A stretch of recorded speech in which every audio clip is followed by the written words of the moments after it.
Kita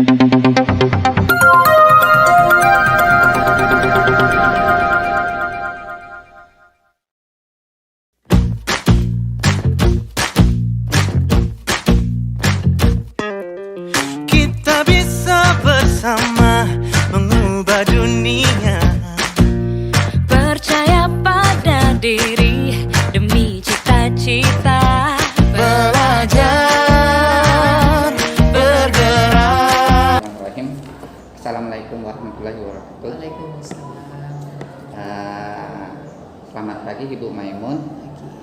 Perkenalkan, nama saya Andrianto, Bu, calon guru penggerak angkatan 8 tahun 2023. Iya. Di sini saya ditugaskan demonstrasi kontekstual, membuat pertanyaan dan wawancara yang tujuannya untuk memenuhi tugas saya tentang dilematika kasus kesalahan. Nah, di sini pertanyaan pertama, Bu, ya. Iya. Permasalahan yang pernah muncul apa? Karena saya melayani masyarakat, ya kadang muncul itu adanya sekelompok mahasiswa yang ingin sosialisasi, ternyata perizinannya tidak jelas begitu. Jadi kita tidak bisa untuk semena-mena memberikan perizinan secara langsung begitu. Jadi bagaimana Ibu menelaah kasus tersebut? Iya, kalau saya menelaahnya, saya lihat dulu kira-kira pengajuan suratnya itu apakah betul sudah secara sah. Intinya kalau ada himpunan mahasiswa berarti kan di situ juga ada tanda tangan dosennya dan juga ada cap institusi atau universitas begitu ya. Jadi harus secara prosedural itu penanganannya. Jadi itu tindakannya seperti apa kayak gitu? Ya, tindakannya akhirnya saya mencoba menghubungi mahasiswa atau kontak person yang ada, lalu saya coba jelaskan bagaimana mestinya begitu. Jadi tahapannya memberi atau memohon izin dari Dinas Pendidikan Provinsi karena SMA itu adalah di bawah provinsi, sehingga nanti juga baru diberi semacam rekomendasi kegiatan, dan saya menganjurkan untuk meminta tanda tangan dosen atau cap dari universitasnya begitu. Jadi itu langkahnya, Bu, ya? Iya. Sejauh mana, Bu, keefektifan Ibu mengambil langkah tersebut? Alhamdulillah karena itu sifatnya prosedural, akhirnya kalau mahasiswa itu memfollow up yang secara prosedur, maka akan kami layani. Gitu. Iya. Nah, kemudian hal-hal apa nih yang menjadi tantangan nih dalam mengambil keputusan? Ya, tantangannya kadang-kadang ada dari kelompok mahasiswa atau masyarakat yang kadang tidak mengerti dengan prosedur, sehingga pada saat kita jelaskan mereka masih ngeyel begitu ya, atau maunya sendiri, sehingga kita harus berulang atau mencoba untuk pendekatan secara lebih dekat lagi supaya mereka mengerti begitu. Bu, selanjutnya nih, Bu, ya. Iya. Ibu dalam pengambilan keputusan itu apakah membutuhkan penjadwalan atau tempat yang enak untuk mengambil keputusan itu? Iya, betul sekali soal penjadwalan, karena kalau ingin bertemu atau membahas mengenai yang bersangkutan dengan materi tadi, terpaksa kita harus membuat reschedule atau schedule ulang, karena pastinya waktunya harus pas dan bisa menyampaikan dengan puas begitu atau mencapai tujuannya. Kemudian, Bu, bagaimana bentuk dan proseduralnya dalam mengambil keputusan itu?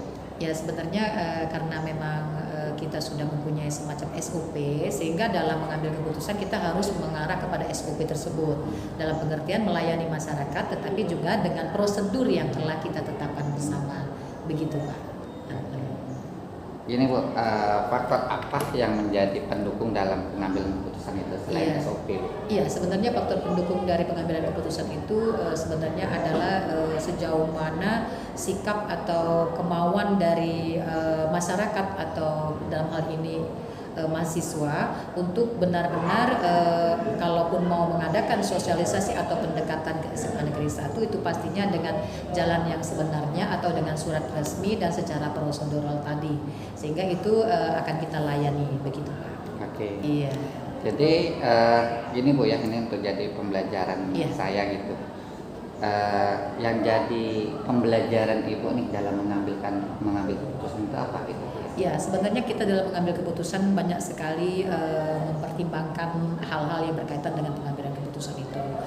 Utamanya mengenai bagaimana pendekatan kita kepada masyarakat atau dalam hal ini kepada pemakai atau pengguna dari keputusan tersebut, sehingga mereka bisa menerima dari keputusan ini dan juga bisa legowo memperbaiki jika memang ada terdapat kekurangan atau juga kita dalam mengambil keputusan tersebut, sehingga keputusan kita ambil tetap menjaga nama baik alma mater kita dan juga tidak menyinggung dengan alma mater atau masyarakat begitu yang ada dan datang kepada kita, begitu Pak.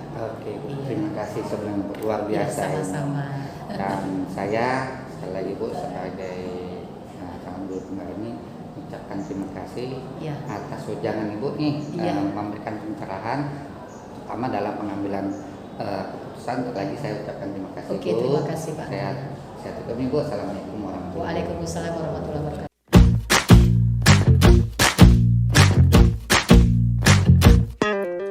Kita bisa bersama mengubah dunia.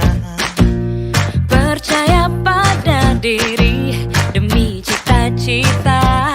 Belajar, bergerak, bermakna.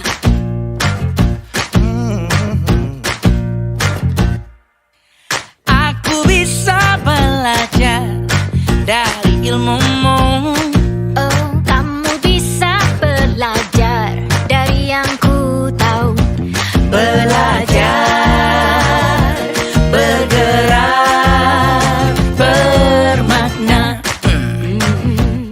Yeah. Semua murid, semua guru, semua murid, semua guru, semua murid, semua guru, semua murid, semua guru, semua murid, semua guru, semua murid, semua guru.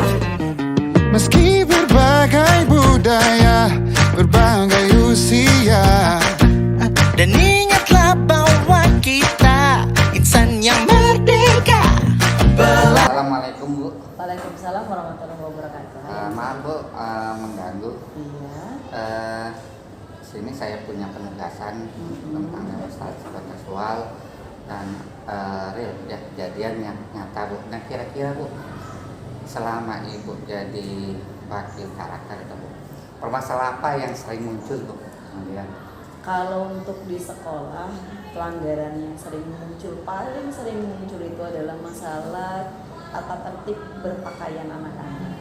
Mulai dari kelengkapan sepatu, kaos kaki, ikat pinggang, kemudian ukuran rok dan celananya, ukuran rok bajunya, sampai ke rambut. Nah, Itu.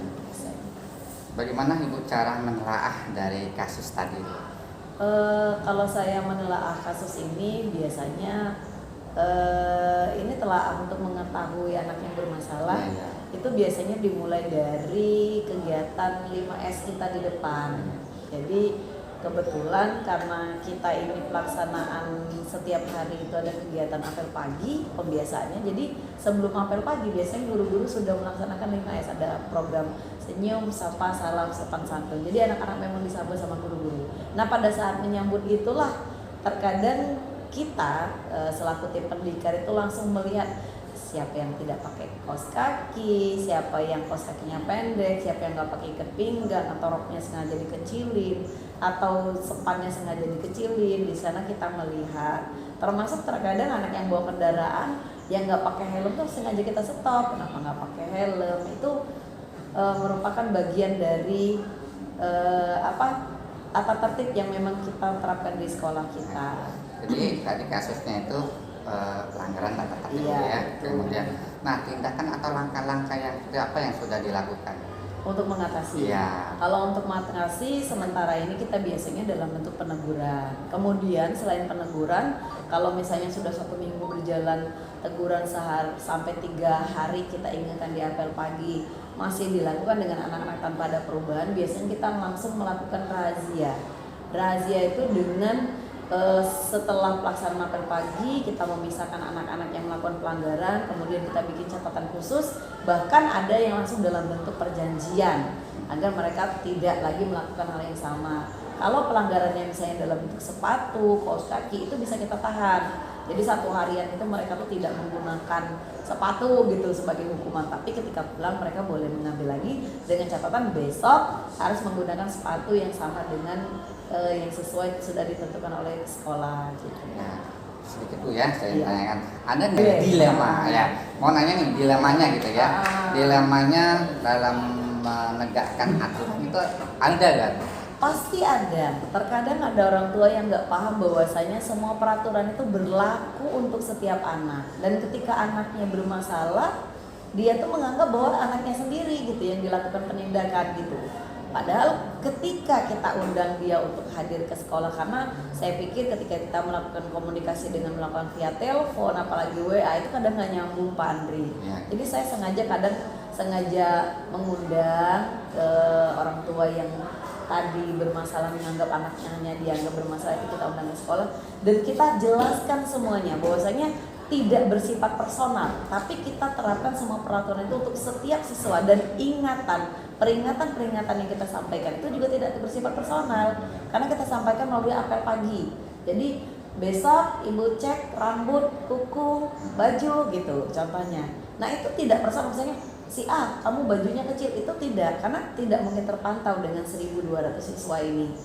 Kita lakukan secara keseluruhan, tapi ketika kita melakukan tindakan tentu kita ambil secara personal karena yang bermasalah, tidak seluruh siswa akan kita kenakan Pak. Nah di sana terkadang timbul dilema, orang tua ini menganggap anaknya saja yang disalahkan. Tapi ketika kita melakukan pemanggilan, kita jelaskan, kita tunjukkan bukti-bukti otentik bahwasanya kami tidak hanya memperlakukan anak ibu sendiri loh yang begitu. Ini loh, ini sepatu yang kami tahan, ini kaos kaki yang kami tahan, ini surat perjanjian yang kami buat untuk anak-anak yang bermasalah. Dan akhirnya mereka mengerti bahwasanya itu memang peraturan yang dibuat oleh sekolah dan wajib diikuti oleh semua siswa. Jadi itu sudah melakukan langkah-langkah efektif Bu ya, dalam pengambilan keputusan gitu ya. Ya untuk sementara sih menurut saya efektif Pak. Iya, efektif. Nah sekarang dalam pengambilan keputusan itu, misalnya keputusan dari dilematika gitu menghadapi, itu membutuhkan jadwal atau tempat kira-kira? Kalau misalnya dalam penyelesaian memang kita membutuhkan kehadiran orang tua, biasanya kita terjadwal Pak. Jadwalnya maksudnya bukan kita yang menentukan, tapi kita sesuaikan dengan ke aktivitas orang tua. Karena terkadang kalau kita, Bapak hari ini harus datang, mungkin orang tuanya ada rapat atau apa. Jadi kita kompromikan, kira-kira Bapak bisa hadirnya hari apa ke sekolah. Dan itu kita fasilitasi Pak. Dan kemudian ketika menyelesaikan permasalahan anak yang memang sudah berlebihan, terkadang kita tidak dalam ruang yang di ruang guru, kita siapkan di ruang BK biasanya. Karena privacy setiap orang tua itu berbeda. Karena permasalahan yang terkadang dibawa anak ke sekolah itu terkadang bermula dari rumah. Nah ketika kita akan mencari akar permasalahan dari rumah itu kan kita nggak mungkin Pak di ruang terbuka. Makanya kita biasanya menyediakan fasilitas khusus misalnya di ruang BK. Karena di ruang BK kita kebetulan di ruang BK itu memang menyiapkan ada fasilitas untuk konsultasi kelompok, konsultasi individu, konsultasi secara bersama. Jadi memang ada waktu dan ruang yang ditentukan biasanya. Oh, itu luar biasa Bu ya. Okay. Ya. Nah kemudian Bu ya, ada yang satu sedikit terlewat nih Bu. Nah, tadi dalam bentuk dan mengambil keputusan itu, prosedurnya gimana? Kalau dalam pengambil keputusan biasanya kita proseduralnya panjang Pak Andri. Ya. Jadi biasanya kalau anak sudah berlebihan, terkadang kita tidak dalam ruang yang di ruang guru, kita siapkan di ruang BK biasanya. Karena privacy setiap orang tua itu berbeda. Karena permasalahan yang terkadang dibawa anak ke sekolah itu terkadang bermula dari rumah. Nah ketika kita akan mencari akar permasalahan dari rumah itu kan kita nggak mungkin Pak di ruang terbuka. Makanya kita biasanya menyediakan fasilitas khusus misalnya di ruang BK. Karena di ruang BK kita kebetulan di ruang BK itu memang menyiapkan ada fasilitas untuk konsultasi kelompok, konsultasi individu, konsultasi secara bersama. Jadi memang ada waktu dan ruang yang ditentukan biasanya. Oh, itu luar biasa Bu ya. Okay. Ya. Nah kemudian Bu ya, ada yang satu sedikit terlewat nih Bu. Nah, tadi dalam bentuk dan mengambil keputusan itu, prosedurnya gimana? Kalau dalam pengambil keputusan biasanya kita proseduralnya panjang Pak Andri. Ya. Jadi biasanya kalau anak yang melanggarnya baru 1 kali, biasanya baru teguran saja. Kalau dia misalnya sudah dua kali, kita kompromikan dengan wali kelas, kita komunikasikan, Bapak Ibu tolong ditegur nih anak. Kalau dia sudah 3 kali, biasanya kita langsung telepon orang tua, kemudian kita komunikasi dengan wali kelas dan berlanjut ke ruang BK biasanya. Jadi terkadang mungkin yang 1 kali itu mungkin bisa saja anak itu lupa gitu. Jadi kita maklumin dulu, paling kita teguran dulu gitu kan, kita nasihatin. Baru kedua dan ketiga, kalau sudah ketiga itu biasanya sudah kita komunikasinya sudah ke orang tua, sudah ke guru BK, karena mungkin anak ini belum bimbingan khusus gitu. Karena kalau sudah 3 kali itu nggak mungkin lah Pak kesalahan biasanya. Itu biasanya sudah memang kebiasaan dia dan itu yang harus kita luruskan, harus kita ubah. Jadi kalau saya ambil kesimpulan itu dalam bentuk proseduralnya itu pertama pemanggilan Bu ya. Betul. Kemudian komunikasi, kemudian peringatan. Iya. Kemudian ketika sudah melakukan pelanggaran kali baru melakukan tindakan selanjutnya. Betul. Nah sekarang hal-hal tantangan dalam mengambil keputusan apa saja? Banyak Pak, tantangan dalam mengambil keputusan ini banyak. Yang pertama terkadang keputusan yang kita ambil itu bertentangan dengan orang tua, cara berpikir orang tua. Nah di sana ya Pak hal yang paling menantang. Jadi selain kita harus menjelaskan kepada anak bahwasanya yang dia lakukan itu salah, kita harus juga menjelaskan pengertian kepada orang tua bahwasanya Pak, tolong anak Bapak dilihatin, Bu, tolong anaknya diperhatiin. Nah, untuk menyampaikan tolong diperhatikan itu seolah-olah kita nih menganggap orang tuanya tidak memperhatikan anaknya. Benar. Tentu itu suatu permasalahan buat kita, Ya. tapi kita harus pandai gitu. Pandai menyatakan bahwasanya, Pak, sekolah kita ini banyak peraturan. Jadi kita mohon kerjasamanya untuk ibu dengan bapak untuk sama-sama memperhatikan. Mulai dari rumah mungkin itu skopnya ibu sama bapak. Nanti ketika sampai di sekolah itu tugas kita dulu yang membantu untuk memperbaiki apa yang kesalahan dari anak-anak kita. Jadi sebenarnya pengambilan keputusan itu justru permasalahan itu dengan ketika berhadapan dengan orang tua Pak, menyatakan bahwa anak ini salah, karena sulit untuk menjelaskan bahwa kepada orang tua anak ini salah itu sulit karena tidak ada orang tua yang mau anaknya disalahkan kan gitu Pak. Jadi sebenarnya tinggal kita bagaimana cara kita berkomunikasi dengan mereka supaya mereka bisa menerima itu. Oke. Nah tadi hambatan Bu ya. Iya. Nah sekarang yang menjadi faktor pendukung untuk mengambil keputusan itu apa ya? Sebenarnya yang menjadi faktor pendukung itu kelemahan tata tertib. Jadi tata tertib yang sudah dibuat itu kita bakukan Pak. Dan buku tata tertib itu sengaja kita bagikan ke setiap anak yang baru masuk itu pada saat MPLS. Jadi pada saat MPLS itu anak-anak sudah kita berikan buku panduan yang memang itu sudah kita susun dalam tata tertib yang bentuknya dalam undang-undang sekolah. Jadi peraturan itu memang kita buat permanen, ditandatangani dan disepakati seluruh warga sekolah. Selain itu kita juga ya memang melihat peraturan-peraturan undang-undang yang ada di sekolah-sekolah gitu, peraturan perundang-undangan yang ada dalam pemerintah, bahwasanya dalam kegiatan pembelajaran itu ada hal yang boleh dilakukan dan ada yang tidak boleh dilakukan oleh setiap peserta didik. Ya, ini pertanyaan terakhir Bu ya. Iya. Jadi ketika saat Ibu mengambil keputusan ini ya, apa sih Bu yang Ibu pelajari dari situ Bu? Kalau saya ketika mengambil keputusan terhadap anak-anak yang bermasalah itu banyak sekali Pak yang saya ambil. Yang pasti pengalaman ketika nanti ada lagi yang bermasalah seperti itu, ini harus begini. Dan yang perlu Bapak perlu ketahui Pak, sifat setiap orang itu berbeda Pak. Dan ketika kita mengambil keputusan, maka kita harus juga menentukan cara berkomunikasi, mimik muka, perilaku kita terhadap orang agar orang mau menerima setiap keputusan kita tuh juga dia legowo gitu. Enggak akhirnya dia menentang, akhirnya dia merasa disalahkan, itu tidak. Jadi kita memang benar-benar harus memahami sifat setiap orang yang bermasalah, baik itu orang tuanya ataupun anaknya, sehingga setiap permasalahan itu bisa diselesaikan secara bersama-sama tanpa harus ada merasa dari satu pihak itu merasa ibu ini, cak ini nian, ibu ini kayak gitu. Misalnya pihak sekolah ini merasa begini, itu tidak terjadi seperti itu. Jadi sikap, perilaku, kemudian kita memahami watak orang yang bermasalah itu sangat penting Pak. Karena ketika orang bisa menerima keputusan yang disampaikan setiap sekolah sampai mungkin pada akhirnya anak itu harus mengganti seragam yang baru, rambutnya harus dipotong, misalnya sepatunya harus diganti dengan sesuai ketentuan sekolah, itu memang harus benar-benar kita sampaikan dengan komunikasi yang baik sehingga tidak ada ketersinggungan antara orang tua dan pihak sekolah. Oke, luar biasa Bu kasusnya nih ya. Apalagi kasus ketidakdisiplinan, terutama pelanggaran-pelanggaran itu. Ini jadi pembelajaran saya yang saya ini lagi belajar berusaha bagaimana cara mengambil keputusan yang baik. Oke. Itu saja Bu, mungkin saya sekali lagi mengucapkan terima kasih Sama-sama, yang Pak telah Andri. Ibu telah memberikan waktunya, kesempatan untuk menanyakan dan mewawancari beberapa pertanyaan. Terima kasih sekali lagi Bu ya. Baik, semoga sukses Pak Andri. Ya, Assalamualaikum warahmatullahi wabarakatuh. Waalaikumsalam. Bergerak